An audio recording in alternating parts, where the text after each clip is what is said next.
ಸ್ನೇಹಿತರೆ ನಮಸ್ಕಾರ. S R classes YouTube ಚಾನಲ್ಗೆ ಸ್ವಾಗತ. ಸ್ನೇಹಿತರೆ, ಇನ್ನೇನು ಕೆಲವೇ ದಿನಗಳಲ್ಲಿ ನೋಟಿಫಿಕೇಶನ್ ಹತ್ರ ಇದೆ. ನಮ್ಮ ಶಿಕ್ಷಕರ ನೇಮಕಾತಿಗೆ ನೋಟಿಫಿಕೇಶನ್ ಹತ್ರ ಇದ್ರೂ ಕೂಡ ಇನ್ನು ನಾವು ಯಾವ ಬುಕ್ಸ್ ನ ಓದ್ಬೇಕು, ರೆಫರೆನ್ಸ್ ಬುಕ್ಸ್ ಯಾವುದು, ಅದು ಯಾವ್ದು ಓದಿದ್ರೆ ನಾವು ಸಕ್ಸಸ್ ಆಗ್ತೀವಿ ಅನ್ನೋ ಸಾಕಷ್ಟು ಗೊಂದಲದಲ್ಲಿ ನಾವು ದಿನಗಳನ್ನ ಮುಂದೂಡ್ತಾನೆ ಇದೀವಿ. ಬಟ್ ನೋಟಿಫಿಕೇಶನ್ಗೆ ಮಾತ್ರ ಕಾಲ ಹತ್ರನೇ ಬರ್ತಾ ಇದೆ. ಈ ಒಂದು ಸಮಯದಲ್ಲಿ ನಮ್ಗೆ ಇಲಾಖೆಯಿಂದ ಅಧಿಕೃತವಾಗಿ ಕೆಲವೊಂದು ಸಂಪನ್ಮೂಲಗಳನ್ನ ನಾವು ತಗೋಬಹುದು. ಈ ಒಂದು ಸಂಪನ್ಮೂಲಗಳ ಬಗ್ಗೆ ಎಲ್ರಿಗೂ ಮಾಹಿತಿ ಇದೆ. ಯಾರೆಲ್ಲ ವರ್ಕ್ ಮಾಡ್ತಾ ಇದೀರಿ ಈ ಒಂದು ಟೀಚಿಂಗ್ ಫೀಲ್ಡ್ ಅಲ್ಲಿ ಎಲ್ರಿಗೂ ಮಾಹಿತಿ ಇದೆ. ಬಟ್ ಅದನ್ನ ಯಾವ ರೀತಿ ಬಳಕೆ ಮಾಡ್ಬೇಕು ಅನ್ನೋದ್ರಲ್ಲಿ ಸಾಕಷ್ಟು ಎಡವಿದೀವಿ. ಅದ್ರ ಜೊತೆಗೆ ನೆಗ್ಲಿಜೆನ್ಸಿ, ಅದು ಮಕ್ಕಳಿಗೋಸ್ಕರ ಇದೆ, ನಾವ್ಯಾಕೆ ಅದನ್ನ ರೆಫರ್ ಮಾಡ್ಬೇಕು ಅನ್ನೋ ಒಂದು ನೆಗ್ಲಿಜೆನ್ಸಿ, ಅಥವಾ ಅದು ನಮ್ಗೆ ಸಂಬಂಧ ಇಲ್ಲ ಅನ್ನೋ ಒಂದು ಕಾರಣದಿಂದ ಅವುಗಳನ್ನ ನಾವು ದೂರ ಆಗ್ತಾನೆ ಇದೀವಿ. ಬಟ್ ಬಹುಶಃ ಅವುಗಳ ವ್ಯಾಲ್ಯೂ ಗೊತ್ತಾದ್ರೆ ನಾವು ಸಕ್ಸಸ್ ಆಗ್ಬೋದು ಅನ್ನೋದನ್ನ ಈ ಒಂದು ವಿಡಿಯೋದಲ್ಲಿ ನಾನು ಡಿಸ್ಕಷನ್ ಮಾಡ್ತಾ ಹೋಗ್ತೀನಿ. ಸೊ ಅಥೆಂಟಿಕ್ ಸೋರ್ಸ್ ಅಂತ ಏನಾದ್ರು ಇದ್ರೆ ಬಹುಶಃ ಈ ಒಂದು ವಿಡಿಯೋದಲ್ಲಿ ನಾ ಏನ್ ಹೇಳ್ತಾ ಇದ್ದೀನಲ್ಲ ಅದೇ ಒಂದು ಅಥೆಂಟಿಕ್ ಆಗ್ಬಹುದು ಅಂತ ಹೇಳಿ ನನ್ಗನ್ಸುತ್ತೆ. ಯಾಕಂತಂದ್ರೆ ಹೊರಗೆ ಮಾರ್ಕೆಟ್ ಅಲ್ಲಿ ನಮ್ಗೆ ಸಿಗೋ ಎಷ್ಟೋ ಬುಕ್ಗಳಲ್ಲಿ ಆ ಎಷ್ಟೋ ತಪ್ಪುಗಳಿರ್ತವೆ. ಅದನ್ನ ಹಿಡ್ಕೊಂಡು ನಾವು ಮುಂದೆ ನಾವು ಏನಾದ್ರು ಚಾಲೆಂಜ್ ಮಾಡ್ಬೇಕಾದ್ರೆ, ಈ ಕ್ವಶನ್ ರಾಂಗ್ ಇದೆ ಅಂತ ಹೇಳಿ ನಾವು ಚಾಲೆಂಜ್ ಮಾಡ್ಬೇಕಾದ್ರೆ ನಮ್ಗೆ ಸರಿಯಾದ ನ್ಯಾಯ ಸಿಗಲ್ಲ. ಸೊ ಹಾಗಾಗಿ ಇಲಾಖೆ ಏನು ಅಧಿಕೃತವಾಗಿ ಬಿಟ್ಟಿದೆಯಲ್ಲ ಆ ಒಂದು ಸೋರ್ಸ್ ಮೇಲೆ ನಾವು ಯಾವ್ದನ್ನಾದ್ರೂ ಕೂಡ ನಾವು ಫೇಸ್ ಮಾಡ್ಬೋದು. ಮತ್ತೆ ಎಕ್ಸಾಮ್ಗೆ ನಮ್ಗೆ ಅನುಕೂಲ ಆಗುತ್ತೆ. ಯಾವ್ದೋ ಫೇಸ್ ಮಾಡ್ಬೇಕು ಅನ್ನೋದಕ್ಕಿಂತ ಎಕ್ಸಾಮ್ಗೆ ನಮ್ಗೆ ಬಹಳಷ್ಟು ಯೂಸ್ಫುಲ್ ಸೋರ್ಸ್ ಅದು ಅಂತೇಳಿ ನಾ ಈ ಒಂದು ವಿಡಿಯೋದಲ್ಲಿ ಡಿಸ್ಕಷನ್ ಮಾಡ್ತಾ ಹೋಗ್ತೀನಿ. ಯಾರು ಕೂಡ ಸ್ಕಿಪ್ ಮಾಡದೆ ಕೊನೆಯವರೆಗೂ ನೋಡ್ತಾ ಹೋಗಿ. ಅದು ಮುಂಚೆ ಕೆಲವೊಂದು ವಿಷಯಗಳ ಬಗ್ಗೆ ಈ ಒಂದು ವಿಡಿಯೋದಲ್ಲಿ ಸವಿಸ್ತಾರವಾಗಿ ಚರ್ಚೆ ಮಾಡ್ತೀನಿ. ದಯವಿಟ್ಟು ವಿಡಿಯೋವನ್ನ ಕೊನೆಯವರೆಗೂ ನೋಡಿ ಅಂತ ಹೇಳ್ತಾ, ಇನ್ನು ಯಾರ್ಯಾರು ನಮ್ಮ ಚಾನೆಲ್ಗೆ ಸಬ್ಸ್ಕ್ರೈಬ್ ಆಗಿಲ್ಲ ದಯವಿಟ್ಟು ಚಾನೆಲ್ಗೆ ಸಬ್ಸ್ಕ್ರೈಬ್ ಆಗಿ. ಈಗ ಮೊದಲನೇದಾಗಿ ನಿನ್ನೆ ದಿನಾಂಕ ಮೊನ್ನೆ 10/9/2025 ಒಂದು ಸುತ್ತೋಲೆ ಸರ್ಕಾರದಿಂದ ಬಂದಿದೆ. ಒಳ ಮೀಸಲಾತಿ ಅಳವಡಿಸಿಕೊಂಡು ರಾಜ್ಯ ಸಿವಿಲ್ ಸೇವೆಗಳಲ್ಲಿನ ಹುದ್ದೆಗಳಿಗೆ ನೇರ ನೇಮಕಾತಿ ಪ್ರಕ್ರಿಯೆಯನ್ನ ಪ್ರಾರಂಭಿಸುವ ಬಗ್ಗೆ. ಅಂದ್ರೆ ಈಗ ಒಳ ಮೀಸಲಾತಿಗೋಸ್ಕರ ಏನು 9 ತಿಂಗಳಿಂದ ನೇಮಕಾತಿ ಸ್ಥಗಿತ ಆಗಿತ್ತಲ್ಲ, ಆ ಒಂದು ನೇಮಕಾತಿಗಳನ್ನ ಮುಂದುವರಿಸಿ ಅಂತ ಹೇಳಿ ಸರ್ಕಾರ ಈಗಾಗಲೇ ಒಂದು ಸುತ್ತೋಲೆಯನ್ನು ಕೂಡ ಹೊರಡಿಸಿರೋದನ್ನ ನೋಡಬಹುದು. ಅದಕ್ಕೆ ತಕ್ಕಂತೆ ಒಂದು ಆರ್ಟಿಕಲ್ ನೋಡೋದಾದ್ರೆ, ರಾಜ್ಯದಲ್ಲಿ 9 ತಿಂಗಳ ಬಳಿಕ ಸರ್ಕಾರದಿಂದ ನೇಮಕಾತಿ ಆರಂಭ ಆಗ್ತಾ ಇದೆ. ಈ ಒಂದು ನೇರ ನೇಮಕಾತಿಯಡಿ ಪ್ರಕ್ರಿಯೆಗೆ ನಿಶಾನೆ ಒಳ ಮೀಸಲಾತಿಯಿಂದಾಗಿ ಸ್ಥಗಿತ ಆಗಿದ್ದ ಪ್ರಕ್ರಿಯೆ. ಅಂದ್ರೆ ಈ ಒಳ ಮೀಸಲಾತಿಯ ಜಾರಿಗೋಸ್ಕರ ನೇಮಕಾತಿ ಸ್ಥಗಿತ ಆಗಿತ್ತು.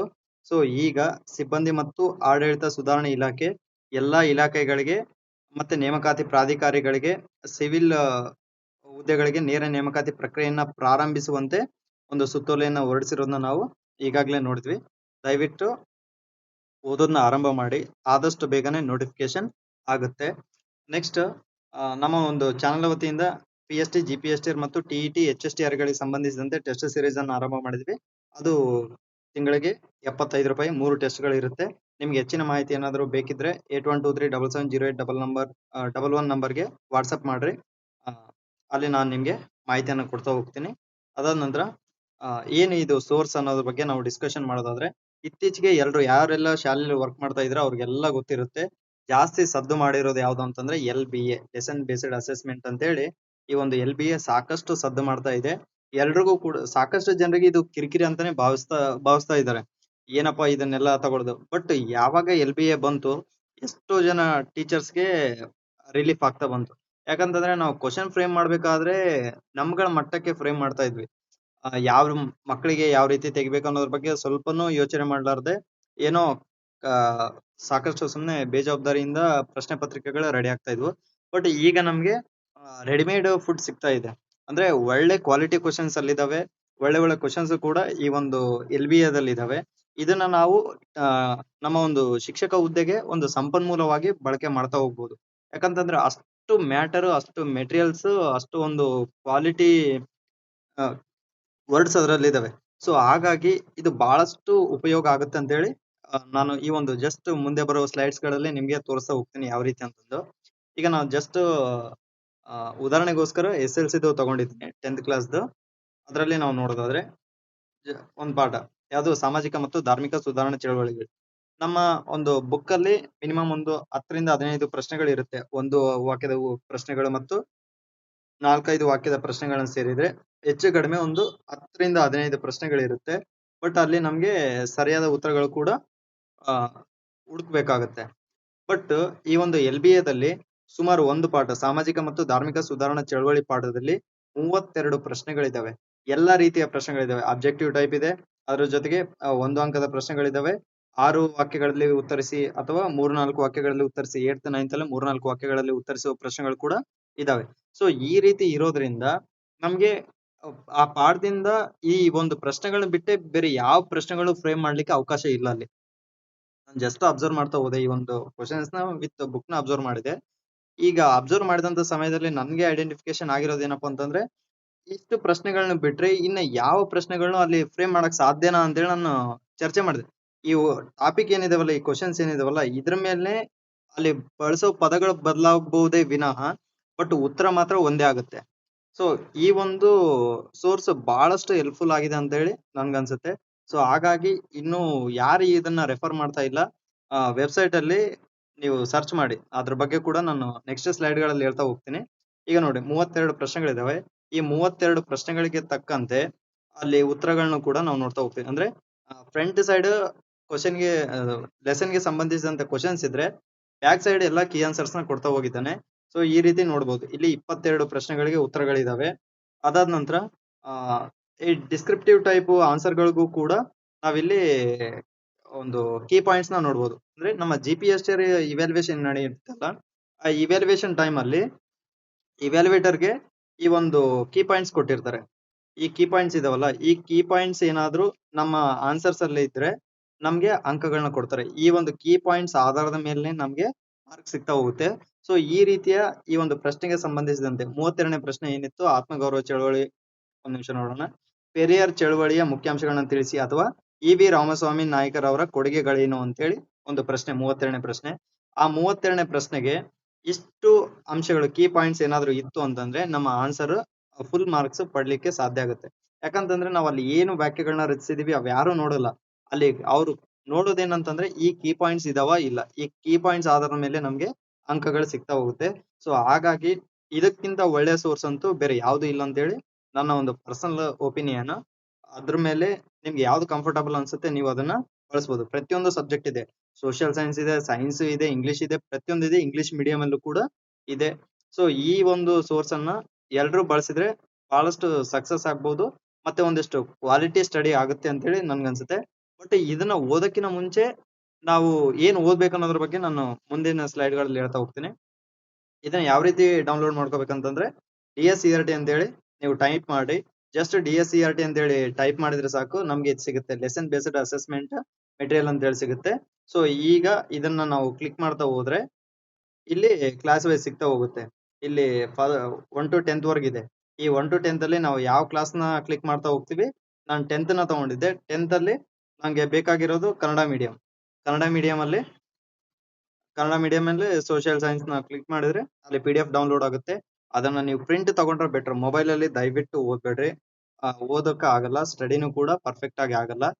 ಅದೇನೋ ಜಾಸ್ತಿ ಬೀಳಲ್ಲ. ನಾನು ಈ ಒಂದು ಪ್ರಿಂಟ್ ನ ತೆಗ್ಸಿರೋ ಪ್ರಕಾರ ಈ ಪ್ರಿಂಟ್ ಗೆ ಎಷ್ಟಾಗಿದೆ ಅಂತಂದ್ರೆ ಜಸ್ಟ್ 10th ತೆಗ್ಸಿದ್ದು ಓನ್ಲಿ 28 rupees ಗೆ ಈ ಒಂದು PDF 130 pages ಏನೋ ಇರ್ಬೇಕು ಅನ್ಸುತ್ತೆ. ಒಂದ್ ನಿಮಿಷ. ಟೋಟಲ್ ಪೇಜಸ್ ಬಂದ್ಬಿಟ್ಟು 100 ಇದೆ. 92 pages ಇದೆ. ಅದಕ್ಕೆ ಹೋಗಿರೋ ಅಮೌಂಟ್ 28 rupees.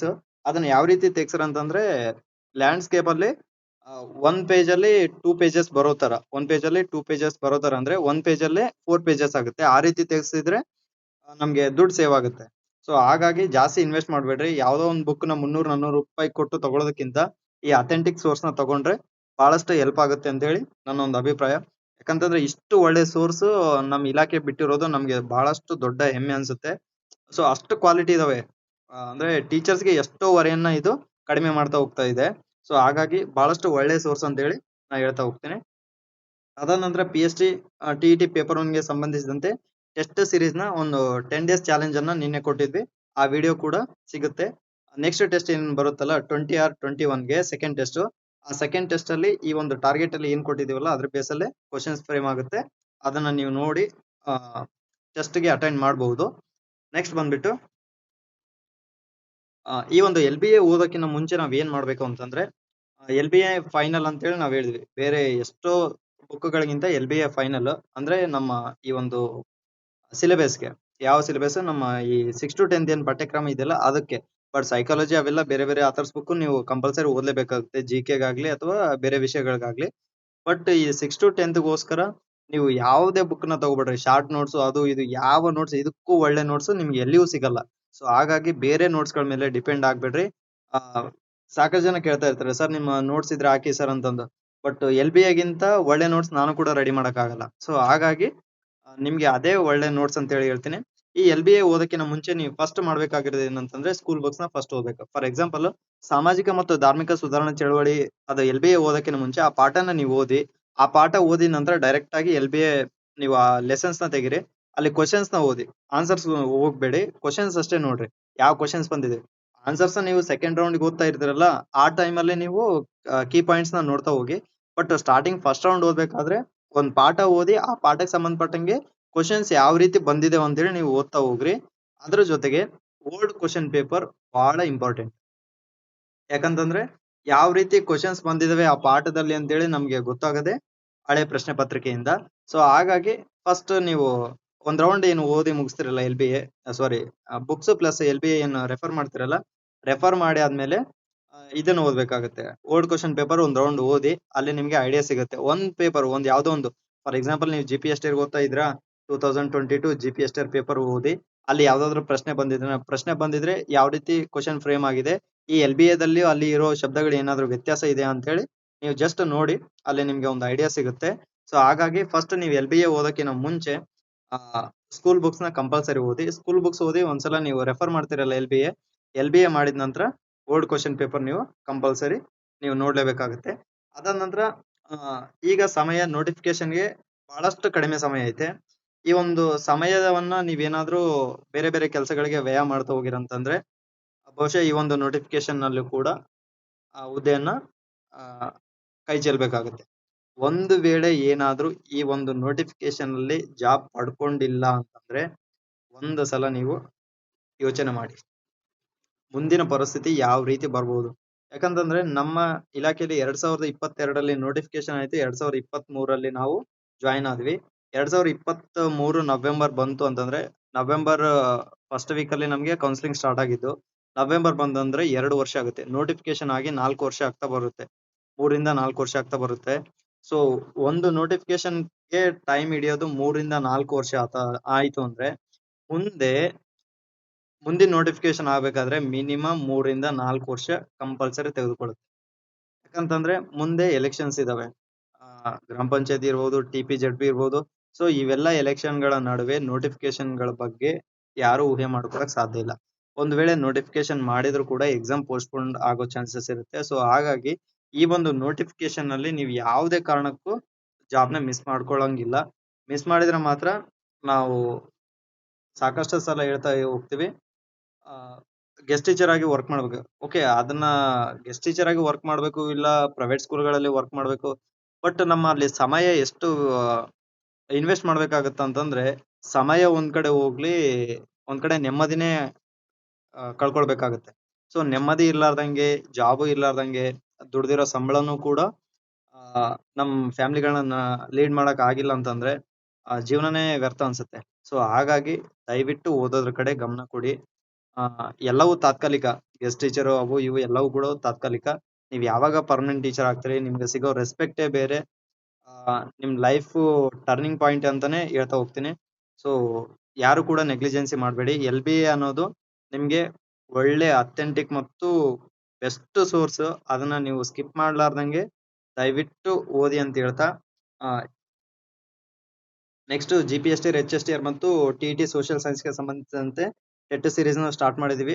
ಅದಕ್ಕೆ ಸಂಬಂಧಿಸಿದಂತೆ 10 ಡೇಸ್ ಟಾರ್ಗೆಟ್ ಅನ್ನ ನೆಕ್ಸ್ಟ್ ವಿಡಿಯೋದಲ್ಲಿ ಕೊಡ್ತಾ ಹೋಗ್ತೀನಿ, ಇವತ್ತೇ ಬಿಡ್ತಾ ಹೋಗ್ತೀನಿ. ಈ ಒಂದು 10 ಡೇಸ್ ಟಾರ್ಗೆಟ್ ಆಧರಿಸಿ 20 or 21 ಗೆ ನಿಮ್ಗೆ ಪುನಃ ಟೆಸ್ಟ್ ಅನ್ನ ಕಂಡಕ್ಟ್ ಮಾಡ್ತಾ ಹೋಗ್ತೀವಿ. ದಯವಿಟ್ಟು ಇನ್ನು ಯಾರು ಜಾಯ್ನ್ ಆಗಿಲ್ಲ, ಟೆಸ್ಟ್ ಗೆ ಜಾಯ್ನ್ ಆಗಿ. ಏನಾದ್ರೂ ಮಾಹಿತಿ ಬೇಕಿದ್ರೆ ನಿಮ್ಗೆ 8123770811 ನಂಬರ್ಗೆ ವಾಟ್ಸ್ಆಪ್ ಮಾಡಿ, ಅದರಲ್ಲಿ ನಿಮ್ಗೆ ಮಾಹಿತಿಯನ್ನ ಕೊಡ್ತಾ ಹೋಗ್ತೀವಿ. ಅದ್ರ ಥ್ರೂ ನೀವು ಟೆಸ್ಟ್ ಗೆ ಜಾಯ್ನ್ ಆಗಬಹುದು. ಓಕೆ, ಎಲ್ರು ಕೂಡ ಚೆನ್ನಾಗಿ ಸ್ಟಡಿ ಮಾಡ್ತಾ ಇದ್ದೀರಿ ಅಂತೇಳಿ ಭಾವಿಸ್ತಾ ಈ ಒಂದು ವಿಡಿಯೋವನ್ನ ಇಲ್ಲಿಗೆ ಮುಗಿಸ್ತಾ ಇದ್ದೀನಿ. ಜೈ ಹಿಂದ್, ಜೈ ಕರ್ನಾಟಕ.